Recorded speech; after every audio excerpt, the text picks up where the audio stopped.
So now हम आ गए हैं लेट नॉट मैथ मिस्ट्री में विद क्वेश्चन नंबर 52। देखते हैं क्वेश्चन नंबर 52 को हम कैसे करेंगे सॉल्व। और यहाँ पर अगर हम देखें लिमिट्स गिवन है, नहीं डेफिनेट इंटीग्रेशन है, हमें फंक्शन गिवन है। फंक्शन ऐसा है जिसको हम लोग डायरेक्ट इंटीग्रेट नहीं कर सकते बिकॉज उसको कोई डायरेक्ट फार्मूला नहीं है। So we will use substitution method. ठीक है, अब मैं इतनी बड़ी सब्सटीट्यूशन मेथड की तो स्पेलिंग लिखने से रही।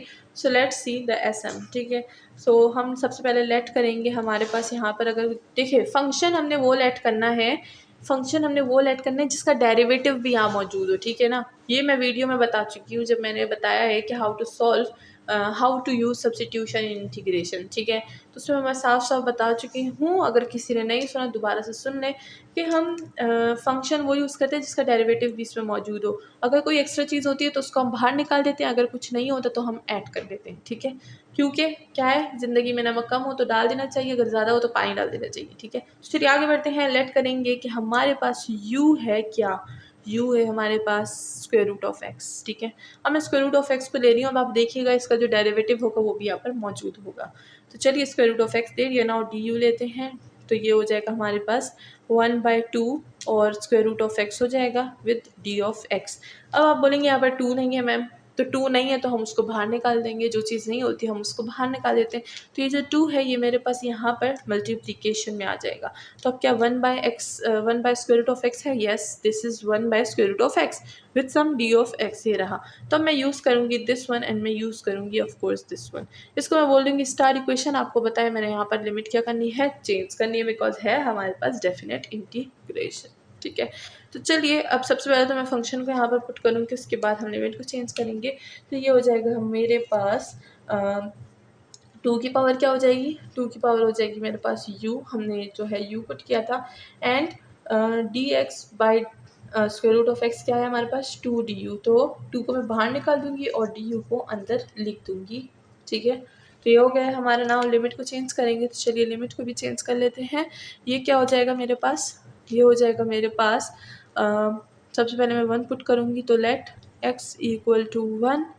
ठीक है, let x equal to 1 put in equation star. ठीक है, इक्वेशन स्टार में मैं इसको पुट करूँगी और ये हो जाएगा मेरे पास u equal to square root of 1। Square root of 1 क्या होता है, वो में हमारे पास 1 ही होता है, तो डायरेक्ट जो है हमारे पास वैल्यू 1 आ गई। तो मैं 1 की जगह 1 ही लिख दूँगी। ठीक है, नाउ हम क्या पुट करेंगे, लेट करेंगे x इक्वल टू 4 है तो पुट करेंगे इन इक्वेशन स्टार। ठीक है, तो ये हो जाएगा u equal to square root of क्या है, x की वैल्यू 4 है, तो अगर मैं 2 की पावर 2 लिख दूं तो ये हो जाएगा मेरे पास u इक्वल टू 2। तो मेरे पास 4 की जगह लिमिट जो है घट गई है और 2 आ गई है। कभी ज़्यादा होती है कभी कम होती है, तो कंफ्यूज मत होइएगा कि लिमिट तो कम हो रही है। ठीक है, आंसर सेम आता है। ठीक है, तो ये हो जाएगा मेरे पास, ये लिमिट्स हो गई, हमने इसको यूज़ कर लिया है। ना यहाँ पर यूज़ करेंगे अपने the great integration rule for exponential function, जो कि 1 power x natural log of a है। तो ये 2 जो है वो अपनी जगह पे रहेगा। सही है, अब ये जो बाकी का गंद जो मचा हुआ है इसको हटा देते हैं। तो ये कैसे हो जाएगा, ये हो जाएगा हमारे पास 2 तो बाहर रहेगा। ठीक है, लिमिट को हम यहाँ पर ऐसे लिखेंगे। अब इसको जो है ये क्या हो जाएगा हमारे पास, ये देगा हमें 2 की power of u with natural log of क्या 2, और लिमिट जो है 1 से 2 हमारे पास कैरी ऑन रहेगी। साथ में अगर हम यहाँ पर जो है कांस्टेंट भी लिखते हैं, बट यहाँ पर कांस्टेंट नहीं लिखेंगे बिकॉज हमारे पास ऑलरेडी क्या है, हमारी जो है लिमिट मौजूद है। ठीक है, अब यहाँ पर चलिए इसमें लिमिट पुट कर देंगे।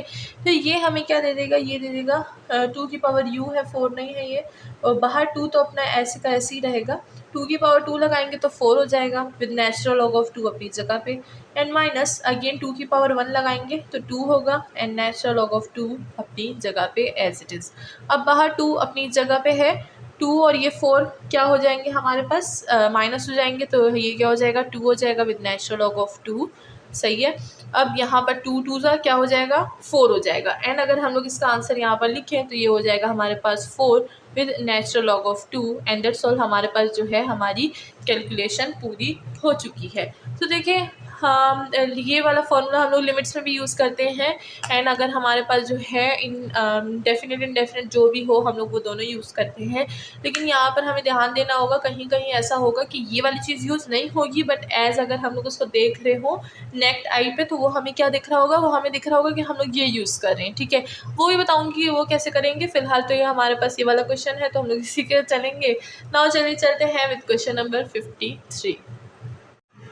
सो नाउ हम आ गए हैं क्वेश्चन नंबर 53 की तरफ। और अगर यहाँ पर हम देखें तो हमें दो चीज़ें गिवन है, एक हमें पावर में गिवन है, साथ में हमें साइन में भी गिवन है। ठीक है, मतलब प्रोडक्ट में भी गिवन है। तो 7 है बेस और उसका पावर जो है कॉस ऑफ टी है। देन साइन के 7 के साथ जो है मल्टीप्लिकेशन में हमें साइन गिवन है, साइन ऑफ टी, साथ में लिमिट्स भी गिवन है, यानी डेफिनेट इंटीग्रेशन चल रहा है। सबसे पहले हम क्या करेंगे, सब्स्टिट्यूशन यूज़ कर रहे हैं ऑफ कोर्स यूजिंग एसएम। ठीक है, सब्स्टिट्यूशन मेथड। अब अगर यहाँ पर हम देखें तो सबसे पहले लेट कर लेंगे कि फंक्शन कौन सा बनाएंगे और उसको डेरिवेटिव कौन सा बनाएंगे, इसका भी मैं आपको बता चुकी हूँ। फंक्शन वो बनाएंगे, ठीक है, जिसको अगर हम लोग जो है विद जो है बेस लें तो हमारे पास सूटेबल बनेगा, एंड डेरिवेटिव वो लेंगे जिसके पास हमारे पास डी ऑफ टी आता हो। अगर हम लोग कॉस टी को डेरिवेटिव ले लें और साइन टी को फंक्शन बना लें, लेकिन फिर डेरिवेटिव के साथ डी ऑफ टी आएगा, बट डी ऑफ टी तो डेरिवेटिव के पास है नहीं। ठीक है, कॉस के पास तो डी ऑफ टी नहीं है, वो तो साइन के पास है। So we will take function cos. ठीक है, तो लेट करेंगे कि यू जो है वो हमारे पास क्या है, कॉस ऑफ टी है ना, इसका डेरिवेटिव लेंगे यानी डी ऑफ यू। कॉस हमें डेरिवेटिव में क्या देता है, माइनस साइन देता है, minus sine with d of t. Minus की हमें यहाँ पर कहीं भी ज़रूरत नहीं है, तो माइनस यहाँ पर शिफ्ट हो जाएगा। सो माइनस यहाँ से चला जाएगा घूमने विद डी ऑफ यू। ठीक है, सो अब हम लोग ये यूज़ करेंगे एंड ये यूज़ करेंगे, एंड साथ में लिमिट है तो हम लोग इसको एक स्टार इक्वेशन दे देंगे। सबसे पहले पुट करेंगे कि एक्स टी इक्वल टू क्या, 0। ठीक है, तो टी को मैं यहाँ पर 0 पुट कर दूँगी। अब अगर देखें तो यू हमारे पास होता है कॉस 0। कॉस 0 हमें क्या देता है, कॉस 0 हमें 1 देता है। ठीक है, तो यहाँ पर हम लोग 1 यूज़ करेंगे। तो चलिए यहाँ पर मैं लिख देती हूँ, ये है हमारे पास 1। ठीक है, और 7 का जो कॉस है, मैंने कॉस को यू बोला है, and sine d of t हमारे पास माइनस डी यू के इक्वल है। तो माइनस को मैं बाहर निकालूंगी, नेगेटिव साइन को भी हम इंटीग्रेशन के बाहर यूज़ करते हैं। ठीक है, ये हो गई है बात। नाउ हम लोग यहाँ पर क्या करेंगे, टी इक्वल टू π/2।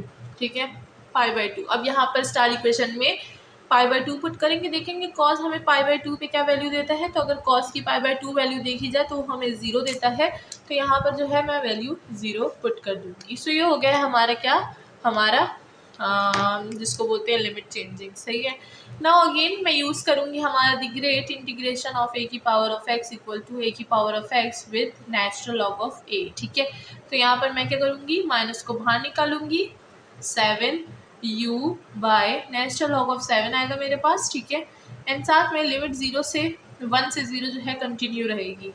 अब चलिए यहाँ पर लिमिट पुट कर देंगे, माइनस तो बिल्कुल वैसे का वैसे ही रहेगा, 7 by natural log of 7 minus 7 with natural log of 7। ठीक है, ये हो गया है, लिमिट हमने पुट कर दिया ना। चलिए आंसर ले लेते हैं। 7 का जब पावर 0 होगा तो anything power 0 is equal to 1।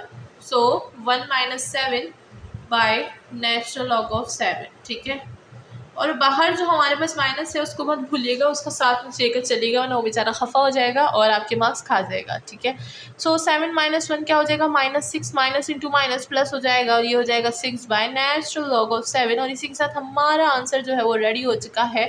Present कर दीजिए इसको टीचर के सामने। अगर उन्होंने खा लिया, उनको पसंद आ गया तो वो तुम्हें पूरे मार्क्स दे देंगे।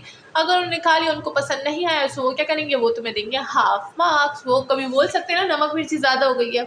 सो आजकल जो है रमज़ान चल रहा है तो खाने पीने की बातें चल रही है। नमक मिर्च अगर ज़्यादा हो गई तो टीचर को नहीं पसंद आएगा, पर अगर आप बैलेंस रखेंगे तो टीचर को पसंद आएगा।